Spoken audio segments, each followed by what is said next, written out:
درود پاک پڑھیں۔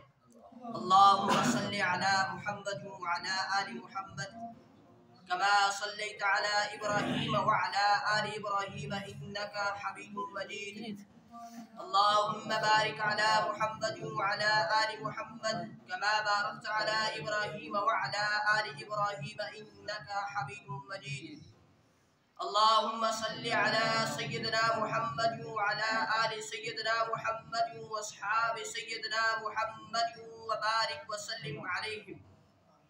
الحمدللہ رب العالمین والصلاة والسلام علی سید الانبیاء والمرسلین وعلی آلہ واصحابہ اجمعین، اما بعد۔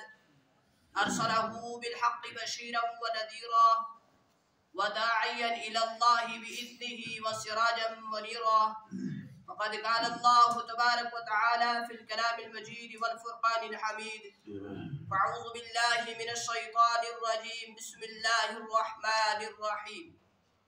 یوم لا ينفع مال ولا بنون الا من اتى اللہ بقلب سلیم، وقال تعالی يا أيها الذين آمنوا اتقوا الله وكونوا مع الصادقين، صدق الله العظيم وصدق رسوله النبي الكريم، ونحن على ذلك لمن الشاهدين والشاكرين، والحمد لله رب العالمين۔ قال النبي صلى الله عليه وسلم لا تقوم الساعة حتى يقال في الأرض الله الله، أو كما قال عليه الصلاة والسلام۔ محترم عزیز بزرگ اور دوستو اور معزز سامعین کرام، السلام علیکم ورحمۃ اللہ وبرکاتہ۔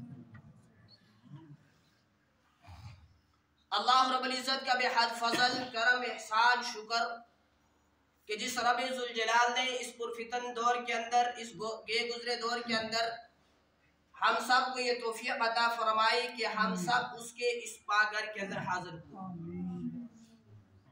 اس کے اندر ہماری کمال نہیں ہے، یہ اللہ رب العزت کی توفیق ہمارے ساتھ شامل حال تھی۔ خیر، ہم اللہ کی اس پاک گھر کے اندر اللہ کی توفیق سے جمع ہو چکے ہیں۔ اب اللہ سے یہ دعا کرنی ہے کہ اللہ ہماری اس حاضری کو بے حد قبول فرمائے، ہمارے لیے دنیا کے اندر پوری امت مسلمہ کے لیے ہدایت کا ذریعہ بنائے اور آخرت کے اندر نجات کا ذریعہ بنائے۔ محترم عزیز بزرگ اور دوستو، اللہ رب العزت نے ہمیں بہت ساری نعمتوں سے نوازا ہے۔ آنکھ اللہ کی نعمت، زبان اللہ کی نعمت، ہاتھ اللہ کی نعمت، پاؤں اللہ کی نعمت، کانوں کے اندر سننے کی طاقت، قوت اللہ کی نعمت، جسم کا ہر اعضاء اللہ کی نعمت۔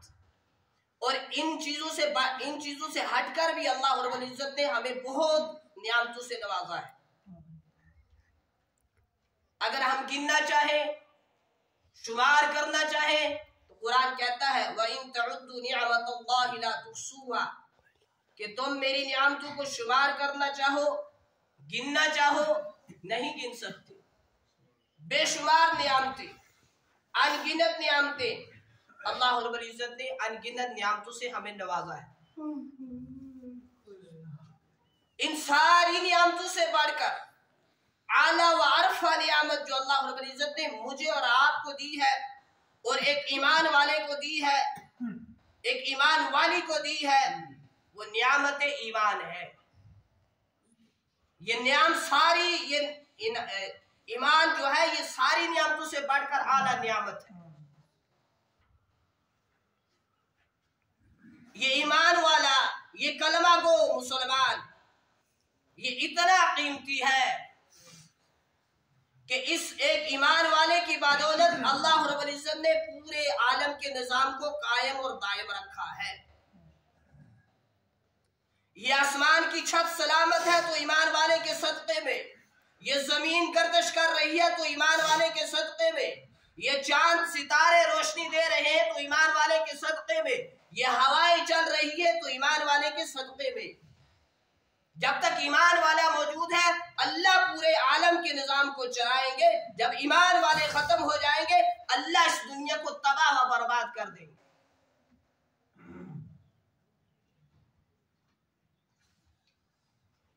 یہ کلمہ بڑی ہی وزنی ہے، یہ کلمہ بڑا ہی وزنی چیز ہے۔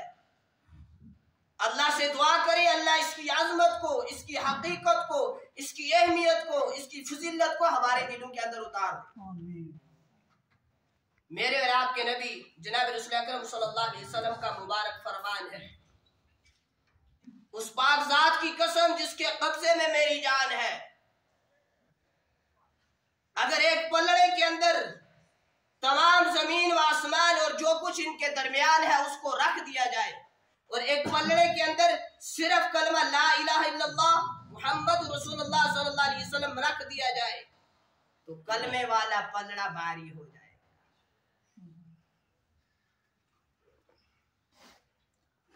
اس کلمے کی اہمیت کا اندازہ انسان اس معمولی سی بات سے بھی لگا سکتا ہے کہ ایک انسان 100 سال کا بوڑھا جس کی تمام عمر کفر و شرک کے اندر گزری ہو، جب وہ صدق دل سے ایک مرتبہ اس کلمہ طیبہ کو پڑھ لیتا ہے تو اللہ رب العزت اس کی بدولت سے اس کے ساری عمر بھر کے گناہ کو معاف فرما دیتے ہیں۔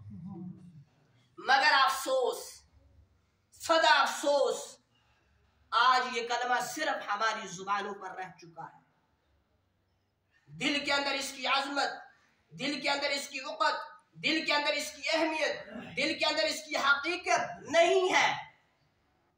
ہونا تو یہ چاہیے تھا لا الہ الا اللہ یہ اندر کی چیز ہے، ہم دکھا نہیں سکتے، اور محمد رسول اللہ یہ باہر کی چیز ہے، ہم چھپا نہیں سکتے۔ اس کا مطلب کیا ہے؟ مطلب یہ ہے ہمارے دل کے اندر یہ یقین ہو، یہ ایمان ہو، زمین کے اوپر، کائنات کے اوپر اسباب ہوں نہ ہوں، اللہ انسان کو پالنے والا ہے، اللہ انسان کو کھلانے والا ہے۔ دل کے اندر یہ یقین ہو پوری کائنات کا چلانے والا کون ہے؟ وہ اللہ ہے، اور تنے تنہا اللہ ہے۔ دل کے اندر یہ یقین ہو، مگر وہ یقین ہمارے دلوں کے اندر نہیں رہا۔ ہم کہتے ہیں نا جی کمائیں گے نہیں تو کھائیں گے کہاں سے، کمائیں گے نہیں تو کھائیں گے کہاں سے۔ کبھی آپ نے شیر کو کماتے ہوئے دیکھا؟ کبھی آپ نے گیدڑ لومڑی کو فیکٹری کے اندر جا کر کام کرتے ہوئے دیکھا؟ نہیں، اللہ ان کو بھی کھلا رہا ہے۔ اللہ خنزیر جیسے ناپاک جانور کو نہیں بھولتا، تمہیں کیسے بھولے گا؟ تم تو ایمان والے ہو، تم تو نبی کی امتی ہو۔ اس لیے اندر سے ہمارا یقین بگڑا ہوا ہے، اس کو بنانے کی محنت کریں، کوشش کریں، دلوں کے اندر ایمان آئے کہ بنانے والی، پالنے والی، عزت ذلت دینے والی، موت دینے والی ذات اللہ رب العزت کی ذات ہے۔ اور محمد رسول اللہ ہم چھپا نہیں سکتے۔ اس کا مطلب یہ ہے ہماری شکل و صورت، ہمارا چلنا پھرنا، ہمارا اٹھنا بیٹھنا، ہمارا لباس، ہماری زندگی کا سٹائل، ہمارا طرز عمل اس طرح کا ہو، غیر دیکھ کر سوچیں کہ اگر امتی ایسا ہے تو اس کا نبی کیسا ہوگا۔ مگر وہ چیز بھی باقی ہمارے جسم کے اوپر نہیں رہی۔ شاید ہم نے داڑھی کا بھی سٹائل بنایا، شکل و صورت کو بھی بنایا، اللہ رب العزت کی بنائی ہوئی صورت کو ہم نے بگاڑا۔ اس لیے لا الہ الا اللہ اندر کی چیز ہے، یہ بتایا نہیں جا سکتا، اور محمد رسول اللہ باہر کی چیز ہے، یہ چھپایا نہیں جا سکتا۔ دلوں کے اندر فساد ہے، دلوں کے اندر بگاڑ آ چکا ہے، انسانی شکلوں میں درندے اور جانور پھر رہے ہیں جو ایک دوسرے کا خون بہا کر خوش ہوتے ہیں۔ ایک ایمان والا، ایک انسان دوسرے کی زمین دبا کر خوش ہوتا ہے، ایک انسان دوسرے کا حق کیا کرتا ہے؟ دبانے کے بعد خوشی محسوس کرتا ہے، اس پر فخر کرتا ہے۔ اگر دل کے اندر اصلاح ہو، اگر دل کی اصلاح ہو جائے، دل سے بگاڑ ختم ہو جائے، دل سے فساد ختم ہو جائے، دل محبت والا بن جائے تو یہی انسان سراپا خیر بن سکتا ہے۔ مگر شرط یہ ہے کہ دل کی اصلاح ہو جائے، دل سے فساد ختم ہو جائے، بگاڑ ختم ہو جائے، نفرت ختم ہو جائے، بغض ختم ہو جائے، کینہ ختم ہو جائے، حسد ختم ہو جائے۔ ایک انسان کو کچھ مل رہا ہے، دوسرا انسان حسد کر رہا ہے، وہ اللہ کے بندے، اللہ نے اگر اس کو دیا ہے تو تیرا حق کا تھوڑی چھین کر اس کو دیا ہے، اللہ نے اس کو اپنے مقدر کا دیا ہے۔ تو حسد کے اندر جل کر اپنی نیکی کیوں تباہ کر رہا ہے، کیوں ضائع کر رہا ہے؟ حسد نیکیوں کو اس طرح کھا جاتا ہے جیسے آگ سوکھی لکڑیوں کو کھا کر ختم کر دیتی ہے۔ حسد سے بچو، کینہ سے بچو، بغض سے بچو، نفرتوں سے بچو۔ ہمارے دل کے اندر بڑوں کا احترام ہو، ہمارے چھوٹوں کے اوپر ہمارے دل کے اندر شفقت ہو، اس کا جذبہ ہو ہمارے دل کے اندر۔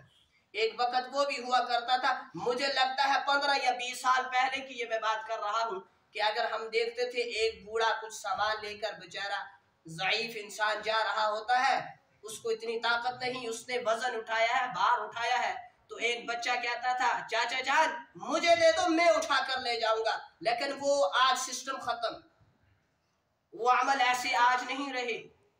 آج ایک بیچارہ ضعیف وزن کی نیچے دب رہا ہے تو وہ دبا ہے تو نوجوان پاس سے گزر کر چلا جائے گا۔ بزرگوں یہ بات میں اپنے سے کہہ رہا ہوں، یہ سچ ہے، بالکل سچ ہے۔ نبی علیہ السلام کی عادت مبارکہ تھی، وہ چھوٹے بچے کو بھی سلام کیا کرتی تھی۔ آج بڑا سوچتا ہے میں بڑا ہوں، کسی کا فرض ہے، چھوٹا یہ ہے کہ مجھے سلام کرے۔ چھوٹا سوچتا ہے میں اتنا انٹیلیجنٹ، میں اتنا نوجوان، اتنا طاقتور، تو بڑا مجھے سلام کرے۔ ان غلط فہمیوں سے نکالو اپنے آپ، شریعت کے اوپر آ جاؤ۔ نبی علیہ السلام کی عادت مبارکہ تھی، چھوٹے بچوں کو بھی سلام کرتے تھے، بڑوں کی تو بات ہی نہیں۔ اور کلام ہے، کلام سے پہلے سلام کرو، کلام سے پہلے حدیث مبارکہ کے اندر ہے، بات کرنے سے پہلے کیا کرو؟ سلام کرو۔ ہم کہتے ہیں او جی بڑی دیر تک تسی پورے نظر ہی نہیں آئے، خود آتے جی، پھر کہتے ہیں السلام علیکم۔ جب ملاقات ہوئی پہلے کیا کیا؟ ہم نے کلام کیا، ہم نے بات کی، او بڑے عرصے سے آپ کہیں نظر نہیں آئی، کہاں تھے؟ اس کے بعد السلام علیکم، ٹھیک ہو؟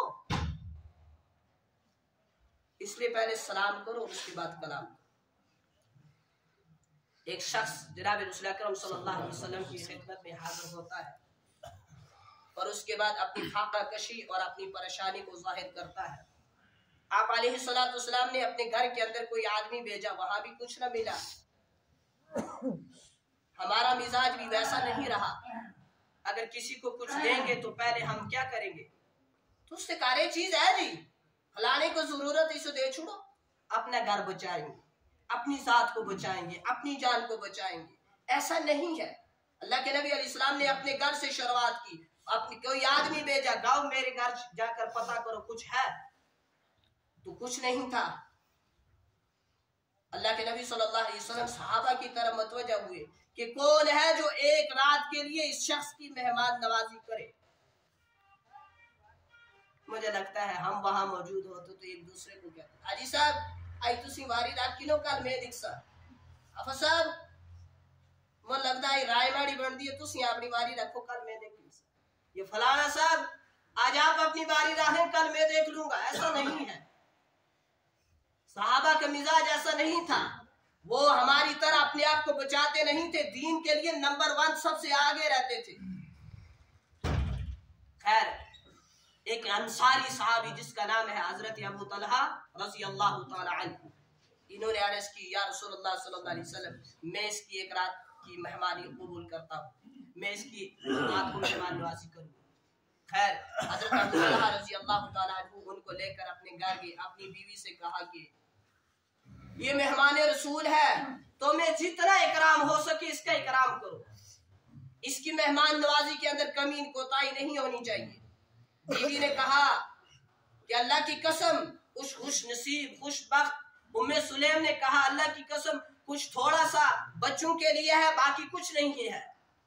اس صحابی کی قربانی دیکھو، حضرت ابو طلحہ کی ہمدردی دیکھو، کہا کہ یہ مہمان رسول ہے، ہمیں یہ گوارا نہیں کہ مہمان رسول کو تکلیف ہو، ہم بھوکے رہ لیں گے، ہمارے بچے بھوکے رہ جائیں، لیکن ہم یہ گوارا نہیں کریں گے کہ مہمان رسول ہو اور اسے کوئی تکلیف ہو، اس کی مہمان نوازی کے اندر کوئی کمی ہو۔ حضرت ابو طلحہ رضی اللہ تعالیٰ عنہ نے بیوی سے کہا کہ اپنے بچوں کو کسی طرح سلا دو، جب وہ سو جائیں گے تو ہم کھانا لے کر مہمان کے ساتھ بیٹھ جائیں گے، جب ہم مہمان کے ساتھ بیٹھیں گے تو تم کیا کرنا، چراغ کو یعنی بتی کو، چراغ کو درست کرنے کے بہانے اٹھ کر چراغ کو بجھا دینا تاکہ مہمان رسول کھانا کھا لے، ہم بھوکے بھی رہ جائیں گے۔ ان کی بیوی نے ٹھیک ایسا ہی کیا، جب کھانا لے کر مہمان کے ساتھ بیٹھے، بیوی اٹھتی ہے، چراغ درست کرنے کے بہانے اس کو بجھا دیتی ہے، اندھیرا ہو جاتا ہے، وہ شخص پیٹ بھر کر کھانا کھا لیتا ہے۔ یہ خود صحابی رسول حضرت ابو طلحہ اور ان کی بیوی بھوکے رہتے ہیں اور ان کے بچے بھی بھوکے رہتے ہیں۔ صبح کو یہ حضرت ابو طلحہ رضی اللہ تعالیٰ عنہ حضور کی خدمت میں حاضر ہوئے۔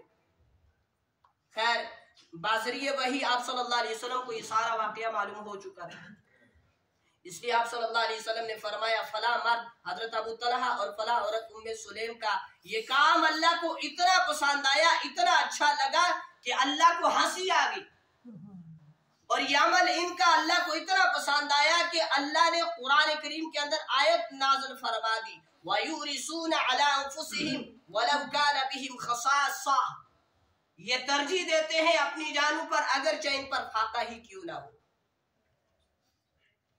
ایک صحابی مجھے نام ذہن کے اندر نہیں رہا، یہ فرماتے ہیں یرموک کی لڑائی تھی، میرا چچا زاد بھائی لڑائی کے اندر شریک تھا، میں جانے لگا تو میں نے سوچا کیوں نہ ساتھ میں مشکیزہ پانی کا لے جاؤں، ہو سکتا ہے وہ پیاسے ہوں تو ان کو پانی پلاؤں گا۔ یہ فرماتے ہیں کہ میں پانی کا مشکیزہ لے کر گیا، اتفاق سے زخمی حالت میں پیاسے ہی تڑپ رہے تھے، دم توڑ رہے تھے، نزع جیسی حالت تھی، تو میں نے کہا پانی پلا دوں، پانی کا گھونٹ دوں، انہوں نے اشارے سے ہاں کی، ہاں مجھے پانی چاہیے۔ فرماتے ہیں میں پانی لے کر اپنے چچا زاد بھائی کے پاس پہنچا، قریب ہی ایک اور صحابی زخمی پڑا تھا، اس نے ہائے کی، جب اس کی زبان سے ہائے نکلی میرے چچا زاد بھائی نے سنی تو مجھے اشارے سے کہا کہ اس کے پاس چلے جاؤ، تم پانی پہلے اس کو پلاؤ۔ فرماتے ہیں کہ میں جب پانی لے کر دوسرے صحابی کے پاس پہنچا تو ان کے پاس ہی تیسرا ایک پڑا تھا زخمی حالت میں، اس کی زبان سے بھی ہائے نکلی، تو مجھے انہوں نے کہا کہ تیسرے کے پاس چلے جاؤ، پہلے اسے پانی پلاؤ۔ یہ فرماتے ہیں کہ میں پانی لے کر جب تیسرے کے پاس پہنچا تو وہ اللہ کو پیارا ہو چکا تھا، اس کی جان نکل چکی تھی۔ فرماتے ہیں کہ میں نے سوچا چلو یہ بیچارہ تو چلا گیا، آپ دوسرے کو پانی پلاؤ۔ فرماتے ہیں میں واپس لوٹ کر دوسرے کے پاس آیا، دوسرا بھی دنیا سے چل چکا تھا۔ فرماتے ہیں میں نے سوچا اب اپنے چچا زاد بھائی کے پاس جاؤں، تو میں پانی لے کر اپنے چچا زاد بھائی کے پاس پہنچا تو وہ بھی اللہ کو پیارا ہو چکا تھا۔ یہ کرشمے ہیں دل کے سنورنے کے، دل کو بنانے کے، دل کے ٹھیک ہونے کے، ورنہ جب دل میں کفر تھا، ظلمت سے دل کی دنیا ویران تھی تو حالت یہ تھی کہ فقر و فاقے کی ڈر کی وجہ سے اپنی اولاد کو قتل کر دیتے تھے، لیکن جب ایمان کا نور دل کے اندر آیا، جب کلمے کا نور دل کے اندر آیا، جب دل کی دنیا بنی تو حالت یہ ہوئی کہ اپنی جان دے دی لیکن دوسرے سے پہلے پانی پینا گوارا نہیں کیا۔ میں نے جو خطبے کے اندر آیت پڑھی تھی 19 پارے کے اندر یہ آیت ہے، اللہ رب العزت ارشاد فرماتے ہیں یوم لا ينفع مال ولا بنون، قیامت کے دن نہ مال نفع دے گا نہ ہی تمہاری اولاد تمہارے کام آئے گی۔ اولاد کی بے وفائی تو، مال کی بے وفائی تو دنیا ہی پر ہو جاتی ہے۔ اولاد کہتی ہے ابا جان آپ کا ہم اچھے سے اچھے ڈاکٹر کے پاس سے علاج کریں گے، پیسہ پانی کی طرح بہا دیں گے، مگر آپ کی جگہ مریں گے نہیں، مرنا آپ ہی کو پڑے گا۔ ہم سب کچھ کرنے کے لیے تیار ہیں مگر آپ کی جگہ مریں گے نہیں، مرنا تمہیں ہی پڑے گا۔ تو اللہ رب العزت ارشاد فرماتے ہیں یوم لا ينفع مال ولا بنون، قیامت کے دن نہ مال نفع دے گا نہ ہی اولاد نفع دے گی۔ کیا نفع دے گا؟ الا من اتى الله بقلب سلیم، جو سنورا ہوا دل لائے گا، جو ٹھیک دل لائے گا، جو اپنے دل کی اصلاح کر کے دل لائے گا، وہی دل اس کو نفع دے گا۔ آج آپ نے ہر ایک انسان کی زبان سے اکثر ایک الفاظ سنا ہو، وہ یہ کہ لوگ کہتے ہیں جی پیسہ ہو تو انسان کیا کچھ نہیں کر سکتا،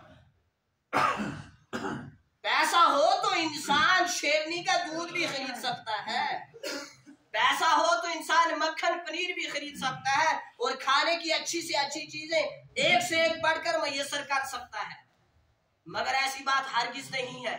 ذرا آپ میری بات کی طرف توجہ دیں۔ ایک انسان اندھا ہے، وہ اپنی آنکھوں کے لیے چشمہ تو خرید سکتا ہے مگر روشنی خرید نہیں سکتا۔ ایک انسان کے پاس مال ہے، آنکھوں کی روشنی نہیں ہے، وہ آنکھوں کے لیے چشمہ تو خرید سکتا ہے مگر روشنی خرید نہیں سکتا۔ ایک انسان کے پاس مال ہے، ایک انسان کے پاس پیسہ ہے، وہ انسان اپنے لیے نرم بستر تو خرید سکتا ہے مگر میٹھی نیند نہیں خرید سکتا۔ ایک انسان کے پاس مال ہے، پیسہ ہے، وہ بیمار ہے، وہ اپنے لیے ڈاکٹر سے دوا تو خرید سکتا ہے مگر صحت خرید نہیں سکتا۔ ایک انسان مال والا ہے، مالدار ہے، پیسہ ہے، وہ انسان کتاب تو خرید کر لا سکتا ہے مگر علم خرید نہیں سکتا۔ اس سے معلوم ہوا ہر کام دنیا کے اندر مال ہی سے نہیں ہوتا، اور قیامت کے دن تو بالکل یہ چیزیں کام آنے والی نہیں ہیں۔ وہاں کام ایک ہی آئے گا جو اپنا دل شرک سے، کفر سے، بدعات سے، رسم و رواجات سے، خرافات سے، گناہوں سے پاک و صاف لے کر جائے گا، وہی دل اس کے کام آئے گا۔ جب انسان اپنے دل کو بنانے کی محنت شروع کر لیتا ہے تو پھر پتہ چلتا ہے کہ میرے دل کے اندر کتنا کام باقی ہے، کیونکہ دل کو بنانا کوئی آسان کام نہیں ہے۔ مدتیں گزر جاتی ہے تب جا کر دل آباد ہوتے ہیں۔ جیسے بستیوں کو بسانا آسان کام نہیں، ٹھیک اسی طرح سے دل کو آباد کرنا، دل کی اصلاح کرنا آسان کام نہیں ہے۔ جیسے مدتیں گزرنے کے بعد بستیاں جا کر آباد ہوا کرتی ہیں، ٹھیک اسی طریقے سے مدتیں گزرنے کے بعد جا کر دل کی اصلاح ہوتی ہے، دل آباد ہوتی ہے۔ اب دل کی اصلاح کا طریقہ کیا ہے؟ دل کی اصلاح کیسی کی جائے؟ جو اہل دل ہے ان کے پاس بیٹھا جائے، ان کی مجلسیں اٹینڈ کی جائے، ان کی مجالس کے اندر شرکت کی جائے۔ یا ایھا الذین آمنوا اتقوا اللہ وکونوا مع الصادقین، اے ایمان والو اللہ سے ڈرو اور صادقین کے ساتھ ہو جاؤ۔ آپ کو سبزی خریدنے کی ضرورت ہے، آپ کو سبزی کی ضرورت ہے، آپ سبزی خریدنے کے لیے سبزی منڈی کے اندر جائیں گے یا موچی کے پاس جائیں گے؟ کس کے پاس جائیں گے؟ کچھ تو بولا کرو، کچھ تو بولا کرو۔ سبزی منڈی کے پاس، سبزی منڈی کے اندر جائیں گے۔ اسی طریقے سے جو دل کے طبیب ہوتے ہیں، دوائے دل انہی لوگوں سے ملا کرتی ہے۔ اسی لیے اہل دل کے پاس جاؤ، نیک لوگوں کے پاس جاؤ، نیک لوگوں کی مجلسوں کے اندر بیٹھو، نیک لوگوں کی مجالس کے اندر شرکت کرو، اور اس کے بعد اللہ اللہ کرو۔ دیکھو دل کا کیسے زنگ اترتا ہے، دیکھو دل پھر کیسے آباد ہوتا ہے، دل کے اندر کیسے نور آتا ہے، کیسے دل پاک ہوتا ہے، کیسے دل کی دنیا آباد ہوتی ہے۔ اہل دل جو ہیں ان کے پاس جاؤ، نیک لوگ جو ہیں ان کے پاس جاؤ، علماء جو ہیں ان کی مجالس اٹینڈ کرو، ذکر کے اندر وقت گزارو۔ جیسے لوہے کو زنگ لگ جاتا ہے، ٹھیک اسی طریقے سے دل کو بھی زنگ لگ جاتا ہے۔ تو اس کا زنگ اترتا کیسے ہے؟ اللہ تعالیٰ کی ذکر سے، موت کو کثرت کے ساتھ یاد کرنے سے۔ حضرت ابراہیم علیہ السلام بکریاں لے کر جا رہے ہیں، قریب سے ایک آدمی گزرا، آدمی نہیں تھا، وہ فرشتہ تھا، آدمی شکل کے اندر آیا ہوا تھا، اللہ نے بھیجا تھا۔ تو وہ یہ الفاظ پڑھ رہا تھا تسبیح تراویح، سبحان ذی الملک والملکوت، سبحان ذی العزت والعظمت والہیبت والقدرت والکبریاء والجبروت۔ ابراہیم علیہ السلام نے جب یہ الفاظ سنے تو دل مچل اٹھا، تڑپ اٹھا، کہا بھائی ایک مرتبہ پھر نہیں کہتے؟ اس نے کہا اگر میں یہ الفاظ کہوں تو مجھے کیا دو گے؟ ابراہیم علیہ السلام نے کہا کہ آدھی بکریوں کا ریوڑ تمہیں دے دوں گا، مجھے الفاظ پھر سنا۔ اس آدمی نے دوبارہ وہی الفاظ کہے، سبحان ذی الملک والملکوت، سبحان ذی العزت والعظمت والہیبت والقدرت والکبریاء والجبروت۔ ابراہیم علیہ السلام نے دوبارہ سنا تو دل کے اندر اور تڑپ پیدا ہوئی۔ کہا بھائی ایک مرتبہ اور کہہ دو۔ کہا اب کیا دو گے؟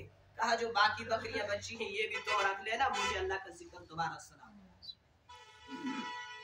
اس نے پھر کہا سبحان ذی الملک والملکوت، سبحان ذی العزت والعظمت والہیبت والقدرت والکبریاء والجبروت۔ کہا بھائی ایک مرتبہ پھر کہہ دو۔ تیسری مرتبہ سنا اور دل کے اندر تڑپ پیدا ہوئی۔ کہا بھائی ایک مرتبہ اور نہیں کہتے؟ اس نے کہا اب تمہارے پاس دینے کے لیے کیا بچا ہے؟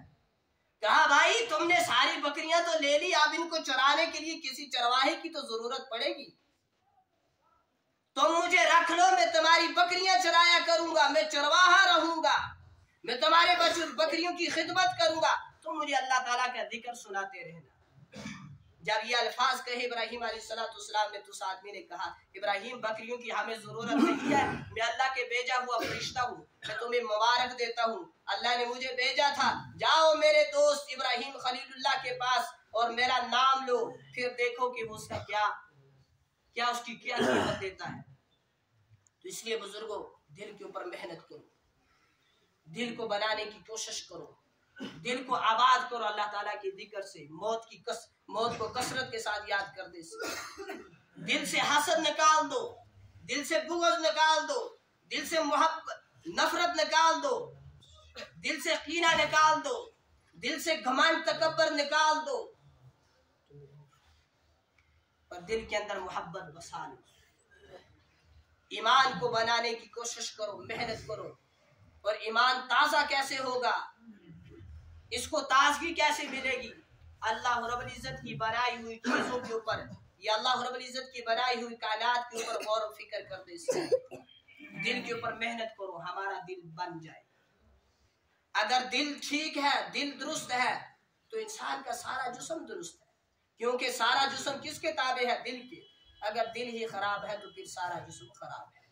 اس لیے دل کی فکر کرو، دل کی اصلاح کرو، اور اصلاح کا طریقہ پھر کیا ہے میں پھر بتا دوں کہ اہل دل جو ہے ان کے پاس بیٹھو، نیک لوگوں کی مجالس اٹینڈ کرو، ذکر کی مجالس کے اندر شرکت کرو، اس سے جا کر دل کی اصلاح ہو۔ خیر بزرگوں دل کی اصلاح کرنا بہت ہی ضروری ہے۔ ہمارے دل کے اندر محبت ہو، پیار ہو، الفت ہو، کسی کی کٹھن سے کٹھن اور کسی کی سب سے کڑوی بات سن کر ہمیں برداشت کرنے کا جذبہ ہمیں آتا ہو، ہمارے دل کے اندر محبت ہو، نفرت نہ ہو، ہمارے دل کے اندر حسد نہ ہو، کینہ نہ ہو، بغض نہ ہو، عداوت نہ ہو، بغاوت نہ ہو، ہمارا دل محبت سے بھرا ہو، ہمارے دل کے اندر بڑوں کے احترام ہو، چھوٹوں پر شفقت ہو۔ احادیث مبارکہ کے اندر آتا ہے لیس منا من لم یرحم صغیرنا ولم یوقر کبیرنا، اللہ کے نبی کا مبارک فرمان ہے جس نے ہمارے چھوٹوں پر رحم نہیں کیا اور ہمارے بڑوں کی عزت نہیں کیا وہ ہم میں سے نہیں۔ اس لیے بڑوں کا احترام کرو، بڑوں کی عزت کرو، اور بڑوں کو بھی چاہیے کہ چھوٹوں پر کیا کرے؟ شفقت کرے، اور اپنے دل کی اصلاح کرو، اپنے دل کے بارے میں کیا ہو جاؤ، فکر مند ہو جاؤ، دل کے بارے میں محنت کرو، دل کی اصلاح کرو، اور ذکر کی مجالس اٹینڈ کرو، ان کے اندر شریک ہو جاؤ، اور پھر اللہ کرو، دیکھو دل کے زنگ خود بخود انشاءاللہ اتر جائیں گے۔ اللہ رب العزت سے دعا ہے کہ اللہ رب العزت ہم سب کو دل کی اصلاح کی فکر نصیب فرمائے اور اس کی توفیق نصیب فرمائے، جو کہا گیا جو سنا گیا اللہ پاک اس کو قبول فرمائے۔ وآخر دعوانا الحمدللہ رب العالمین۔